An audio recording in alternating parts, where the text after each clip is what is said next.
Hello students, how are you? Kavya Hindi classes में आपका स्वागत है। आपके अपने यूट्यूब चैनल काव्य हिंदी क्लासेस की आज हम पहली हिंदी की क्लास लेने जा रहे हैं, जिसमें हम शुरुआत करते हैं हिंदी व्याकरण से।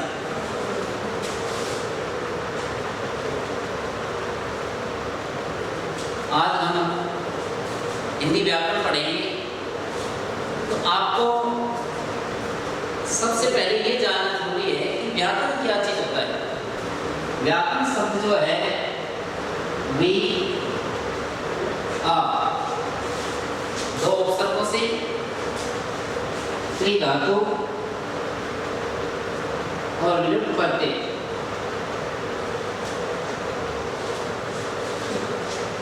लुप्त प्रत्यय से मिलकर बनता है।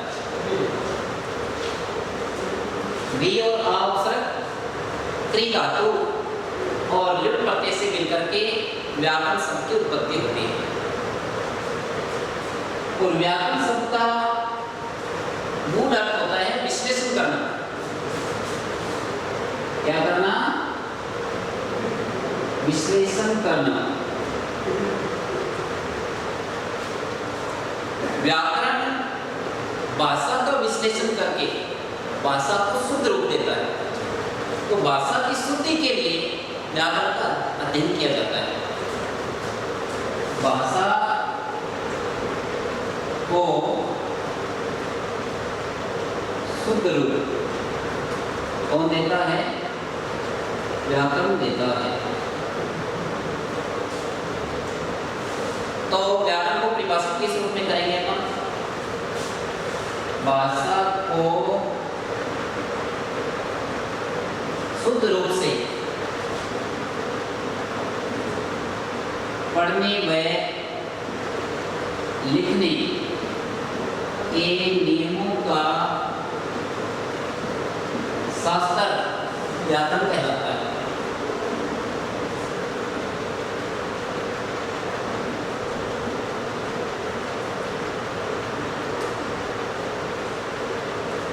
भाषा को शुद्ध रूप से लिखने और पढ़ने के नियमों के शास्त्र को हम क्या कहते हैं? व्याकरण कहते हैं। व्याकरण हर भाषा का होता है और हर भाषा की शुद्धि के लिए व्याकरण का अध्ययन बहुत जरूरी है। हिंदी व्याकरण जो है उसमें 4 अंग होते हैं। हिंदी व्याकरण के कितने अंग होते हैं? 4 अंग।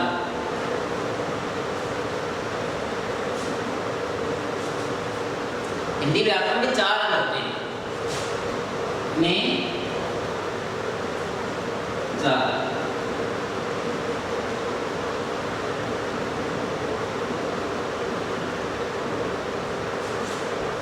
नंबर 1 वर्ण विचार, नंबर 2 शब्द विचार, नंबर 3 पद विचार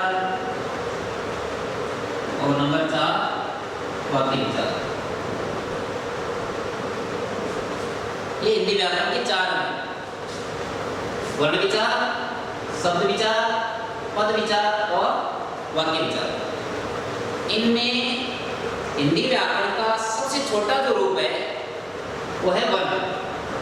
तो आज हम इन 4 अंगों में से वर्णों का अध्ययन करेंगे।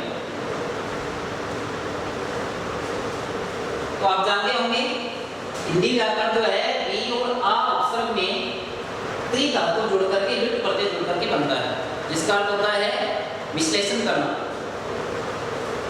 व्याकरण जो है भाषा का विश्लेषण करके भाषा को शुद्ध रूप देता है।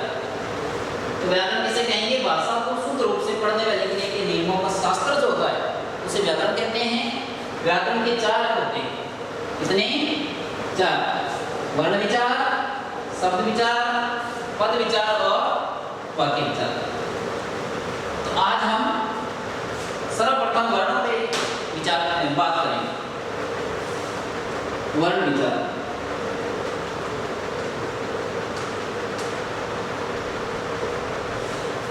हर भाषा की अपनी वर्णमाला होती है। प्रथम क्लास से सीखना स्टार्ट करते हैं, तो आज हम उन्हीं वर्णों का अध्ययन करेंगे।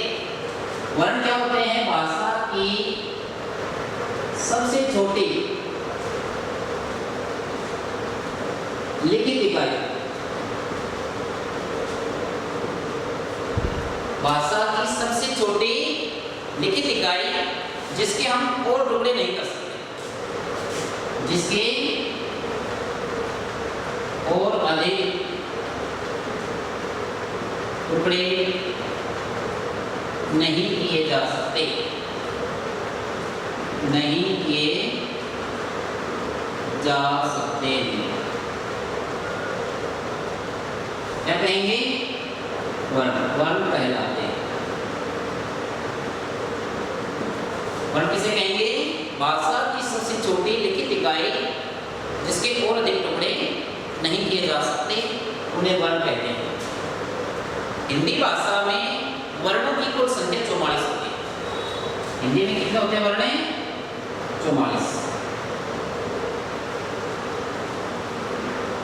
हिंदी में वर्णों की संख्या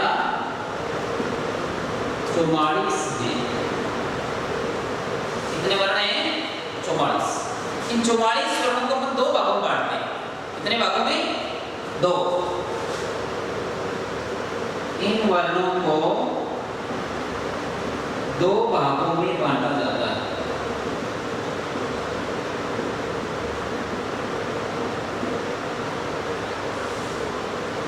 ये जो 44 वर्ण हैं, इन्हें कितने भागों में बांटते हैं? दो भागों। ये दो भाग कौन कौन से होते हैं? स्वर और दूसरा व्यंजन। स्वर क्या होते हैं? हमारे मुख विवर के अंदर एक यंत्र है जिसका नाम है वाक यंत्र। क्या नाम है? वाक यंत्र। वाक प्लस यंत्र। वाक का मतलब होता है वाणी और यंत्र का अर्थ है मशीन, यानी वाणी की मशीन। जो हम बोलते हैं, जिस अंग के माध्यम से, जिस यंत्र के माध्यम से बोला जाता है, उसे वाक यंत्र कहते हैं। तो वाक यंत्र के कुछ अंग होते हैं हमारे मुंह में। उनमें से कोई भी भाषा का वर्ण बोलते हैं, किसी भी शब्द का उच्चारण करते हैं, तो कोई न कोई अंग जरूर सक्रिय रहता है। जैसे कंठ है, तालु है, मुर्दा है, जीभ है, वृक्ष है, वृक्ष यानी बसुड़े। इनमें से हर अंग किसी न किसी टाइम सक्रिय रहेगा जब हम बोलेंगे। तो जब स्वरों का उच्चारण करते हैं तो मुख विवर से जो भी ध्वनि बाहर निकलती है वो सीधे निकल जाती है, किसी भी अंग से नहीं टकराती। किसी भी स्वर का उच्चारण करते समय मुख विवर से निकलने वाली ध्वनि वाक के अंदर के किसी भी अंग से बिना टकराए बाहर निकल जाती है, उस स्वर होते हैं। स्वर किसे कहेंगे?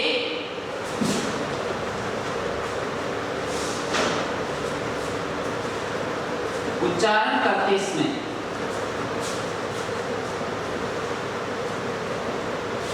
उच्चारण करते समय हमारे मुख विवर से जो ध्वनि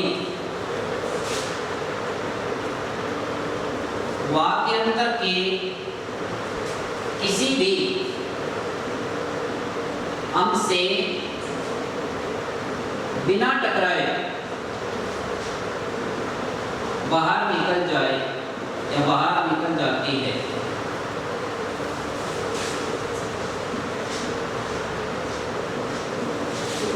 स्वर कहलाते हैं।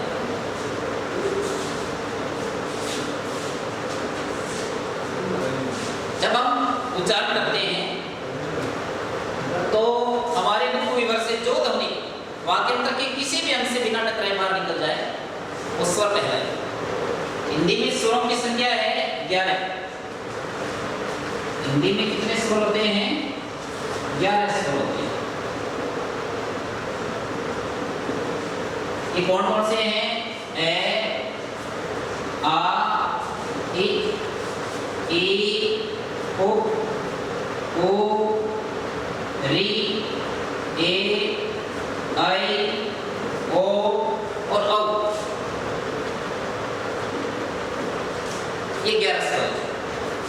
जब हम इन स्वरों का उच्चारण करते हैं तो हमारे मुख विवर से निकलने वाली ध्वनि वाक्य अंतर के किसी भी अंग से नहीं टकराती और सीधी बाहर निकल जाती। और जब व्यंजनों का उच्चारण करते हैं तो हमारे मुख विवर से निकलने वाली ध्वनि वाक्य अंतर के किसी न किसी अंग से टकराकर बाहर निकलती है।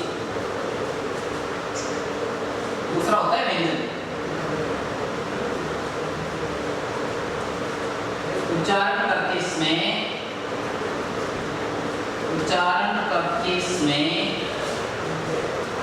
हमारे मुख विवर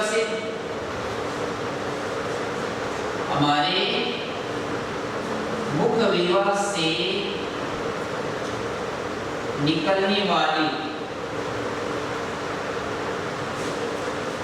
जो ध्वनि वाक्यांतर की किसी न किसी अंग से टकराकर बाहर निकलती है, टकराकर बाहर निकलती है, उन्हें क्या कहेंगे? व्यंजन। व्यंजन कहलाते हैं। स्वरों में मुख विवर से निकलने वाली ध्वनि बिना टकराए बाहर निकलती है और व्यंजनों में मुख विवर से निकलने वाली ध्वनि वाक्यांतर के किसी न किसी अंग से टकराकर बाहर निकलती है। व्यंजनों की संख्या होती है 33। व्यंजन कितने होते हैं? 33 होते हैं। तो कुल मिलाकर 44 वर्ण होते हैं हमारे हिंदी, जिनमें से 11 स्वर और 33 व्यंजन। ये हिंदी की शुद्ध वर्णमाला है। तो हिंदी में कितने वर्ण हुए? 44। जान गए होंगे आप, हिंदी में वर्णों की संख्या 44 है, जिन्हें हम दो भागों में बांटते हैं, स्वर और व्यंजन। स्वर 11 होते हैं और व्यंजन होते हैं 33। 11 और 33 मिलकर के कितने हो गए? 44। तो हिंदी वर्णमाला में टोटल वर्ण 44 होते हैं, जिनमें से 11 स्वर और 33 व्यंजन। अब हम दूसरे रूप में सिंपल सी परिभाषा जो पढ़ना चाहें तो स्वर वे होते हैं जिनका उच्चारण दूसरे वर्णों की सहायता के बिना होता है। जिन वर्णों का उच्चारण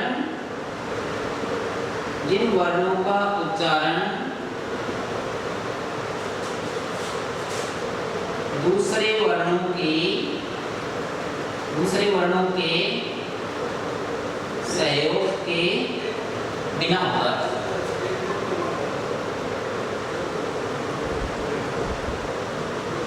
उन्हें स्वर कहते हैं।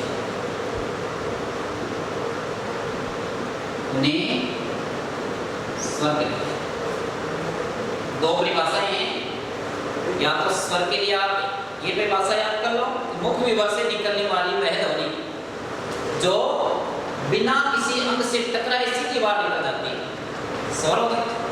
या फिर जिन वर्णों का उच्चारण दूसरे वर्णों के सहयोग के बिना होता है, उन्हें स्वर कहते हैं। और व्यंजन, जिन वर्णों का उच्चारण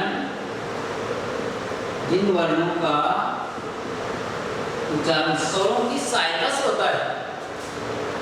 किसकी सहायता से? स्वरों की सहायता से होता है, उन्हें व्यंजन कहते हैं। उन्हें क्या कहते हैं? व्यंजन। व्यंजन के लिए दो परिभाषाएं, या तो मुख विवर से निकलने वाली वह ध्वनि जो वाक्यांतर के किसी न किसी अंग से टकराकर बाहर निकलती है, ये परिभाषा याद करो। या फिर जिन वर्णों का उच्चारण स्वरों की सहायता से होता है, उन्हें क्या कहते हैं? व्यंजन कहते हैं। आपको जो भी सरल लगे कुछ लगे वो याद करो। स्वरों की संख्या 11 होती है और वर्णों की संख्या होती है 33। तो ये तो हो गए अपने 44 वर्ण शुद्ध। इनके अलावा भी, इन 44 वर्णों के अलावा ये 11 और 33 मिलकर के कितने हो गए? 44 हो गए। इन 44 वर्णों के अलावा भी कुछ वर्ण हैं, हम प्रथम कक्षाओं में पढ़ते हैं, जिनमें से एक तो पढ़ते हैं अम, ये अनुस्वार होता है, इसे क्या कहते हैं? अनुस्वार। और एक पढ़ते हैं ए, ये होता है विसर्ग। अम अनुस्वार होता है और ए ये होता है विसर्ग। इन्हें शुद्ध वर्णों की गिनती में नहीं लिया जाता है, शुद्ध वर्णों में नहीं गिना जाएगा। इन दोनों को हिंदी में कहा जाता है अयोगवार। क्या कहते हैं? अयोगवार। कंपटीशन के एग्जाम्स में कई बार प्रश्न आया है अयोगवार की संख्या कितनी होती है, या अयोगवार कौन कौन से? अयोगवार कौन कौन से? तो अयोगवार होते हैं दो, एक अनुस्वार और एक विसर्ग। इनकी संख्या दो है। कितनी? दो। ये 44 वर्णों में शामिल नहीं है। 44 वर्णों के अलावा दो वर्ण अयोगवार हैं, एक अनुस्वार होता है और दूसरा विसर्ग होता है। अनुस्वार का उच्चारण हम नाक से करते हैं। कहां से होता है? नाक से। और विसर्ग का उच्चारण है के रूप में होता है। जैसे किसी भी वर्ण के आगे विसर्ग लगा हुआ है तो उसको पढ़ेंगे अतः। इसको क्या पढ़ना है? अतः। प्रातः क्या पढ़ेंगे? प्रातः। स्वतः।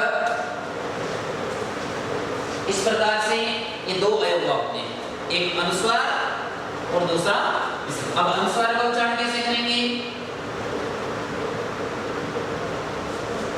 अब इसको अगर अनुस्वार रहित पढ़ेंगे, इस वर्ण को अनुस्वार को छुपा करके पढ़ेंगे तो ये जद्दल है।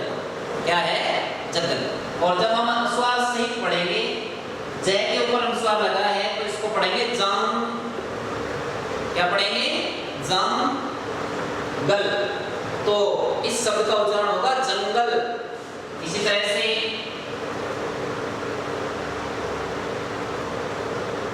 मंगोल। क्या? मंगोल। संवाद।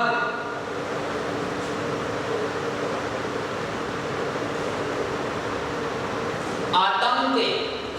अक्सर हम इसको आंतक पढ़ देते हैं, बहुत सारे बच्चे आंतक पढ़ते हैं, लेकिन ये आंतक नहीं है। आंतक तो आपके अगर अनुस्वार लगे तब पढ़ा जाएगा आंतक, लेकिन ये अशुद्ध शब्द है। शुद्ध क्या है? आतंक। अनुस्वार किस पे लगा हुआ है? तय पे, इसलिए नाक से तय को पढ़े। तो अनुस्वार का उच्चारण होता है नाक से और विसर्ग का उच्चारण होता है के रूप। जानते हैं आप अयोगवार कितने होते हैं? दो, एक अनुस्वार और दूसरा विसर्ग। इन दो वर्णों के अलावा व्यंजनों के साथ में हम 3-4 वर्ण और पढ़ते हैं, जिन्हें हम संयुक्त व्यंजन कहते हैं। क्या कहते हैं? संयुक्त व्यंजन। नाम से पता चल रहा है कि संयुक्त व्यंजन वे होते हैं